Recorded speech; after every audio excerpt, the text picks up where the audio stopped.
नमस्कार. मी भाऊ तोरसेकर. तुम्ही बघत आहात प्रतिपक्ष. मित्रांनो, निवडणुका आता ऐन रंगात आलेल्या आहेत. महाराष्ट्रामध्ये सगळ्या पक्षांच्या उमेदवाऱ्या निश्चित झालेल्या आहेत. अजूनही उमेदवारी मागे घेण्याची वेळ शिल्लक आहे.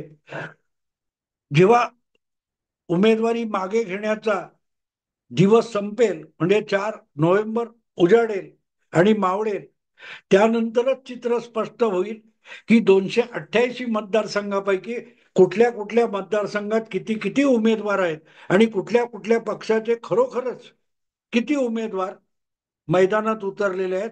तो आकडा नंतर स्पष्ट होईल. आणि सगळ्या चर्चा सध्या तिकडेच रंगत आहेत. मध्यंतरीच्या काळामध्ये आपापल्या परीने ओपिनियन पोल येत आहेत, एक्झिट पोल मतदान संपल्यावर येतील, कोणाचा जोर आहे, कोणाच्या मतं कापली जातील, हे सगळं सांगितलं जाते. पण या सगळ्या गडबडीमध्ये परत एकदा हरियाणासारखी परिस्थिती येईल का, असा सुद्धा सूर मधून मधून उमटत असतो. आणि तो उमटण्याचं कारण असं आहे मित्रांनो, की हरियाणामध्ये सगळेच्या सगळे ओपिनियन पोल काँग्रेसला प्रचंड विजय देत होते. योगेंद्र यादव यांच्यासारखा निवडणुकांचा अभ्यासक तर काँग्रेसची लाट आहे, काँग्रेसचं वादळ आहे, काँग्रेसची सुनामी येणार, अशी भाकीतं करत होता. आणि तरीही सगळंच्या सगळं गणित फसलं आणि भारतीय जनता पक्ष निर्विवाद प्रचंड बहुमताने सत्तेपर्यंत येऊ शकला. 90 मध्ये जवळजवळ 49-50 आमदार निवडून आणून भारतीय जनता पक्ष तिसऱ्यांदा सत्तेवर आला. अँटी इन्कम्बन्सी, जनतेची नाराजी, सगळे मुद्दे गुंडाळून ठेवत भाजप का जिंकला, याची उत्तरं नंतर सगळ्यांना शोधत बसावी लागली. पण सुरुवातीला जे काय चाललंय, अर्थात जेव्हा असं ओपिनियन पोल वगैरे यांचे आकडे फसतात, तेव्हा मग त्याचंही विश्लेषण होतं, आरोप केले जातात, प्रत्यारोप केले जातात, अविश्वास दाखवला जातो. पण मी नेमकी एक गोष्ट नेहमी सांगत असतो, की अंदाज चुकत नसतात. जे निवडणुकांचा अभ्यास करतात त्यांचे अंदाज एवढे चुकत नाहीत. आणि आकडेवारी बघितली तर हरियाणात सुद्धा काँग्रेसचा इतका दारुण पराभव झालेला नाही. निवडून आलेल्या जागांच्या बाबतीत काँग्रेसचा नक्की पराभव झाला. कारण काँग्रेसच्या जागा ह्या 40 पेक्षाही 35 पेक्षाही कमी आहेत आणि भाजपच्या जागा ह्या जवळजवळ 50 पर्यंत आहेत. बहुमताच्या 5-6 जागा पुढे आहेत. पण मतांची टक्केवारी हा खरा जनतेचा कौल असतो. आणि तो जर जनतेचा कौल बघितला तर भाजप हरियाणामध्ये, भाजप आणि काँग्रेस यांच्या मतांच्या टक्केवारीमध्ये असा कुठलाही प्रचंड फरक नाही. तो लोकसभेच्या वेळी सुद्धा नव्हता. लोकसभेच्या वेळी सुद्धा भाजपने 5 जागा गमावल्या, 5 जागा टिकवल्या, काँग्रेसने 5 जागा कमावल्या. पण म्हणून मतांच्या टक्केवारीमध्ये बघितलं तर भाजपचा अत्यंत लज्जास्पद दारुण पराभव वगैरे काही झालेला नव्हता. भाजप संपलेली नव्हती. पण नेहमी एक गोष्ट होते, की ज्या वेळेला आपल्याला जी बाजू रंगवायची असते ती अधिक रंगीबेरंगी केली जाते आणि दुसरी बाजू झाकळून टाकली जाते. महाराष्ट्रात सुद्धा गेल्या विधानसभा निवडणूक लोकसभा निवडणुकीमध्ये महायुती किंवा महाविकास आघाडी यांच्यामध्ये अर्ध्या टक्क्यापेक्षा कमी मतांच्या टक्क्याचा फरक आहे. त्यामुळे भाजपचा सुपडा साफ झाला नाही, भाजपच्या जागा कमी झाल्या. महाविकास आघाडीला प्रचंड मोठं यश मिळालं नाही, पण जागा अधिक मिळाल्या आणि तिथे गल्लत होते. आणि हरियाणामध्ये म्हणूनच लोकसभेच्या आधारावर जी भाकीतं केली गेली ती चुकली. पण ती चुकली याचा अर्थ एक्झिट पोल आणि ओपिनियन पोल चुकले असं बिलकुल म्हणता येणार नाही. बिलकुल म्हणता येणार नाही. कारण ओपिनियन पोल वगैरे असतात, कुठचंही शास्त्रीय गणित असतं, त्या गणिताचा एक आधार असतो, त्याचा एक बेस असतो. आधीच्या निवडणुका, आत्ता घेतलेले नमुने आणि राजकीय परिस्थिती याची सांगड घालून जे समीकरण बनवलं जातं, त्या आधारावर कोण किती जागा जिंकेल याचा आकडे मांडले जातात. पण इथे एक गोष्ट लक्षात घेतली पाहिजे की ज्या वेळेला तुम्ही आधीच्या यापूर्वीच्या निवडणुका यांच्या आधारावर नवे नवे पोल करता, नमुने गोळा करता, तेव्हा तुमचे सगळे आकडे जे असतात, तुम्ही घेतलेले नमुने असतात, त्यातलं एक काय ते प्रमाण असतं, टक्केवारी असते, ही आजवरच्या निकालांच्या आकड्यापर्यंत लागू होते. पण यापूर्वीच्या 2-3 निवडणुकांमध्ये झालेलं एकूण मतदान समजा 60% असेल आणि यावेळेला जर 65-67% मतदान झालं, तर तुमचे ओपिनियन पोल आणि त्याचे आकडे हे साधारण 60% बरोबर असतात. पण पुढचं मतदान जे वाढलेलं असतं ते तुमच्या समीकरणात बसणारं नसतं. त्यामुळे समजा 60%वर आधारित तुमचा सगळा पोल आहे आणि मतदान प्रत्यक्षामध्ये, कारण मतदान किती होईल, एकूण मतदान किती होईल हे कुठचाही ओपिनियन पोल सांगू शकत नाही. मतदार उदासीन राहील का, मतदार उत्साहात मतदानाला जाईल का, हे तुम्हाला ओपिनियन पोल सांगत नाही. हा, जर त्यांच्या अपेक्षा इतक्या टक्केवारीत मतदान झालं तर ओपिनियन पोल बरोबर ठरू शकतो, एक्झिट पोल बरोबर ठरू शकतो. पण सडनली काहीतरी घटना घडली आणि मतांची टक्केवारी अनपेक्षितरित्या वाढली, तर पुढची जी वाढलेलं मतदान आहे, संख्येने असो किंवा टक्क्याने असो, त्या वाढलेल्या मतदानाच्या संख्येला आणि टक्केवारीला तुमचा ओपिनियन पोल लागू होत नाही. हरियाणामध्ये मी यापूर्वी सांगितलेले परत परत सांगतो की लोकसभेला 64.8% मतदान झालं होतं आणि विधानसभेच्या वेळेला हरियाणामध्ये 67.9%, म्हणजे 3.1% मतदान वाढलेलं होतं. आणि म्हणूनच ओपिनियन पोल हे 64-65% लागू होत होते. पुढचे जे 3% मतदान वाढलं त्याला तुमची आकडेवारी लागू होत नाही आणि म्हणून ते 3% मतदान वाढवणारा जो पक्ष असतो तो बाजी मारून जातो. आणि म्हणून निवडणुकीत प्रचार वगैरे कशाला करतात? आपल्या मतदाराला घराबाहेर काढणं, आपला मतदार अधिकाधिक मतदान केंद्रापर्यंत घेऊन जाणं, हे निवडणुकीत प्रत्येक पक्षाच्या कार्यकर्त्याचं महत्वाचं काम असतं. जर तिकडे तुम्ही उदासीन राहिलात, गेल्या लोकसभा निवडणुकीमध्ये भाजपचं झालेलं सगळ्यात मोठं जर नुकसान काय असेल तर भाजपचा कार्यकर्ता अधिकाधिक उदासीन राहिला. 2014 किंवा 2019 मध्ये अधिकाधिक मतदार बाहेर काढण्याची प्रक्रिया भाजपच्या कार्यकर्त्यांनी, पाठीराख्यांनी, समर्थकांनी हिरिरीने राबवली होती. आणि भाजपचा समर्थक पाठीराखा किंवा आश्रय दाता म्हणजे राष्ट्रीय स्वयंसेवक संघ आहे हे नव्याने आणि वेगळं सांगण्याचं कारण नाही.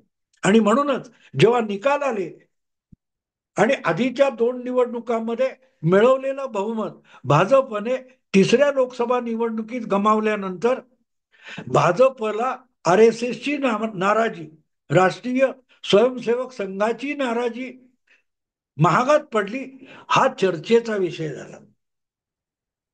आणि याची दुसरी बाजू अशी की 4-5 महिन्यानंतर हरियाणा विधानसभेत किंवा जम्मू काश्मीरच्या निवडणुकीमध्ये जे मतदान झालं त्यामध्ये वाढलेलं मतदान हे संघाच्या पुढाकारामुळे झालं आणि त्याचा फायदा भाजपला मिळाला, याची चर्चा सुरू झाली. आणि म्हणून महाराष्ट्र किंवा झारखंड या 2 राज्यांच्या विधानसभा निवडणुका होत असताना संघ काय करतोय याकडे लक्ष देणं अगत्याचं आहे. अर्थात संघाचा उल्लेख सध्याच्या राजकीय विश्लेषणामध्ये, डिबेटमध्ये येत असतो, चर्चेमध्ये येत असतो. संघाने आपले काही पदाधिकारी भाजपच्या मदतीला दिलेले आहेत. संघाचे कार्यकर्ते सुद्धा भाजपच्या खांद्याला खांदा लावून काम करतायत, याची चर्चा किंवा या बातम्या आपल्याला ऐकू येत असतात. पण खरोखरच संघ कुठल्या पद्धतीत काम करतोय याची बातमी येत नाही. कारण राष्ट्रीय स्वयंसेवक संघ हा सांस्कृतिक आणि सामाजिक क्षेत्रात काम करतो, म्हणून थेट भाजपच्या राजकीय हालचालीमध्ये, संघटनात्मक कार्यामध्ये संघाचा सहभाग असला तरी तो दिसू नये याची काळजी घेतली जात असते. आणि म्हणून आत्ता जी झारखंड किंवा महाराष्ट्रामध्ये विधानसभा निवडणूक होते आहे, त्यामध्ये संघ नेमका काय करतोय याची चर्चा किंवा वाच्यता सुद्धा आपल्याला माध्यमाच्या बातम्यांमध्ये, चर्चामध्ये दिसत नाही. पण संघ 2 महिन्यापूर्वीच या दृष्टीने कामाला लागलेला आहे. लोकसभेत भाजपला बसलेला दणका म्हणजे एक प्रकारे राष्ट्रीय स्वयंसेवक संघाच्या राजकीय भूमिका आणि सिद्धांत आणि विचारधारा आहे, त्याला पण बसलेला दणका आहे. तो फक्त भाजपला बसलेला नाही, भाजपच्या नेते, कार्यकर्ते, राजकारणी यांच्या हातून सत्ता निसटत असेल किंवा त्यांचं बळ वाढणं हा विषय, पण संघासाठी तो भाग नाहीये. संघाला सत्तेमध्ये रस नसला तरी संघाला आपली विचारधारा अधिक बलवान होणं, शक्तिशाली होणं यामध्ये इंटरेस्ट आहे. आणि त्यामुळे भाजप जर संघाच्या विचारधारेनुसार वाटचाल करत असेल तर त्या वाटचालीला बळ मिळत राहणं ही संघाची सुद्धा गरज असते. आणि म्हणूनच जर भाजपचं नुकसान झालं असेल तर भाजपला सावरायला मदत करणं, परत एकदा भाजपला त्या शक्तिशाली अवस्थेपर्यंत घेऊन आणणं ही सुद्धा संघाची जबाबदारी होते. आणि म्हणूनच लोकसभा निवडणुकीचे निकाल लागल्यानंतर येणाऱ्या प्रत्येक निवडणुकीत हिंदुत्वाची बाजू सामर्थ्यशाली जमवण्याची आणि आणण्याची कामगिरी संघाने आपल्या डोक्यावर घेतली आहे. आणि त्या दृष्टीने संघ कामाला लागला होता. आणि त्याचाच परिणाम मग हरियाणामध्ये दिसून आला, जम्मू काश्मीरमध्ये सुद्धा दिसून आला.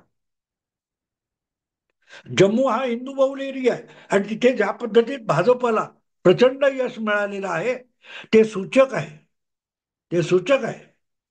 हरियाणामध्ये तर 3% मतदान वाढवून संघाने भाजपला परत एकदा तिसऱ्यांदा विक्रमी मतांनी सत्तेत आणून बसवलेलं आहे. आणि म्हणून हे सगळं जेव्हा बघतो आणि विचार करतो तेव्हा महाराष्ट्राच्या निवडणुकीत संघ काय करतोय याची चर्चा सुद्धा होत नाही, याचं मला नवल वाटतं. संघ जे करतोय त्याची थोडीफार कल्पना मला आहे, मी पण त्याची चर्चा केलेली नाही, पण मी भाजपचा समर्थक आहे. आणि म्हणून संघाने जवळजवळ 1 महिन्यापूर्वीच ज्या प्रकारे कामाला सुरुवात केली त्याचा एक हिस्सा भाऊ तोरसेकर सुद्धा होता, हे विसरू नका. मी 2000 ऑक्टोबरच्या 17 तारीखला मुंबईहून दिल्लीला आलो. त्याच्या आधी आठवडाभर पुण्यामध्ये संघाच्या काही कार्यकर्त्यांची माझी भेट झाली. आणि नुसती भेट झाली असं नाही, ज्या प्रकारे आगामी विधानसभा निवडणुकीमध्ये संघ काम करणार आहे त्याची रूपरेखा सामान्य कार्यकर्त्याला समजवण्यासाठी माझं एक व्याख्यान सुद्धा आयोजित करण्यात आलं होतं. त्यासाठी जे 10-12 मुद्दे संघाने काढलेले आहेत, आगामी प्रत्येक निवडणुकीमध्ये एक भारतीय नागरिक आणि मतदार म्हणून लोकांनी आपलं कर्तव्य कसं बजावलं पाहिजे या दृष्टीने संघ खूप आधीपासून कामाला लागलाय. भाजपला मत द्या, भाजपलाच आणि हिंदुत्वालाच अधिक बलशाली करायचंय या भूमिकेत संघ नाहीये. आणि त्या दृष्टीने संघाचे कार्यकर्ते काम करतायत असं नाहीये, हे मी स्पष्ट करतो. पण लोकशाहीच्या प्रक्रियेमध्ये अधिकाधिक उत्साहाने लोकांनी सहभागी व्हावं आणि अधिकाधिक मतदान करावं, मतदाराने जागरूक व्हावं आणि त्यातून लोकशाही अधिक बलशाली बनवावी यासाठी संघ प्रयत्नशील झालेला आहे. आणि अर्थातच ज्या वेळेला संघाचा कार्यकर्ता आपापल्या परिसरामध्ये किंवा नेमून दिलेल्या कार्यक्षेत्रामध्ये काम करतो आणि अधिकाधिक मतदान घडवून आणण्याचा प्रयत्न करतो, तेव्हा तो हिंदुत्वाला मत पडेल याची सुद्धा काळजी घेणार, हे वेगळं सांगण्याची गरज नाही. गरज नाही. आणि हे काम मित्रांनो हरियाणाचे निकाल लागण्याच्या आधीपासून सुरू झालं होतं, हे विसरू नका. हरियाणात ते कदाचित लोकसभेनंतर 1 महिन्याच्या आत सुरू झाला, पण हरियाणात जो प्रयोग झाला तो महाराष्ट्रात करायचा, तर त्याची सुरुवात ही महाराष्ट्रात 2 महिने आधीच सुरू झाली होती. आणि त्याची चर्चा सुद्धा होत नसेल तर मग त्याचे परिणाम तुम्हाला राजकीय विश्लेषणामध्ये सांगणं तरी शक्य आहे का? ज्याचे नमुने ओपिनियन पोल मध्ये मिळणार नाही.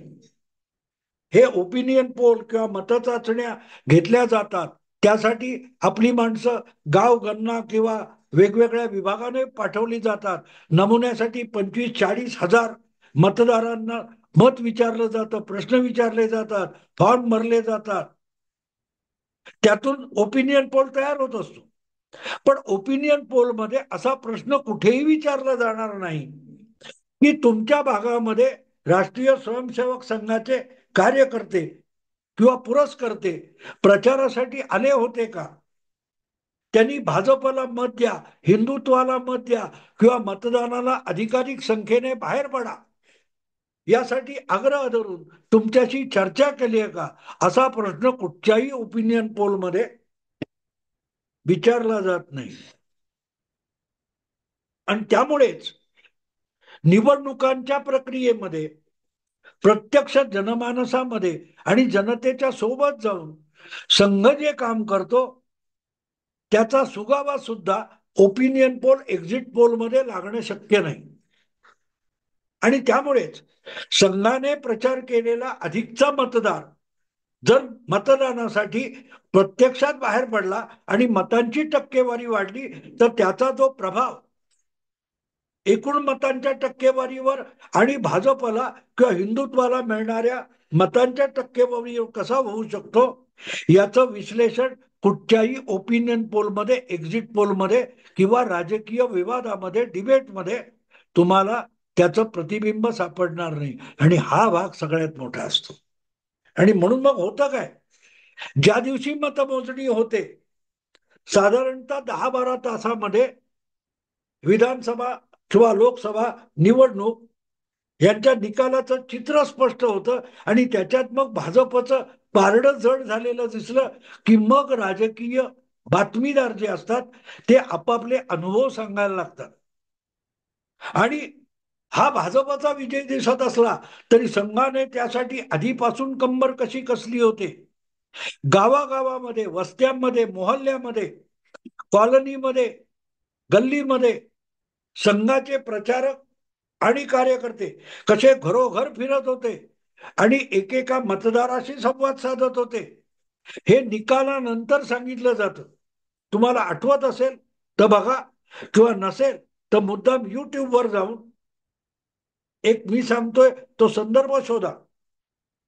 ज्यावेळेला हरियाणाचे निकाल चालू होते आणि त्याचं विश्लेषण इंडिया टुडे या चॅनेलवर चाललेलं होतं, तेव्हा राहुल कबल आणि राजदीप सरदेसाई यांच्या बरोबर बसणारी एक अँकर प्रीती चौधरी हिने आपला हरियाणातला निवडणुकीचा अनुभव कथन केला.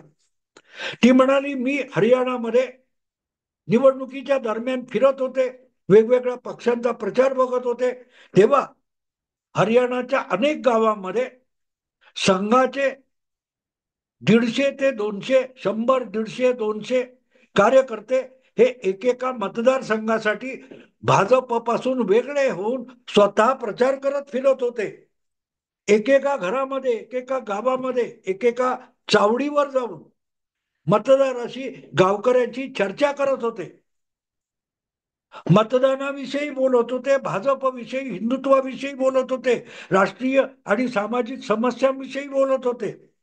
अधिकाधिक मतदारांना मतदानासाठी प्रवृत्त करण्याचं काम या चर्चेतून, भेटीगाठीतून, एकेका मतदाराशी थेट संवादातून संघाचे लोक करत होते. आणि ते भाजपचा झेंडा घेऊन फिरत नव्हते, भाजपचं प्रचार पत्रक घेऊन फिरत नव्हते, पण भाजपच्या संघटनेपेक्षा संघ वेगळ्या पातळीवर स्वतः मतदान वाढवण्यासाठी हरियाणाच्या गावोगावी कार्यकर्ते फिरवत होता.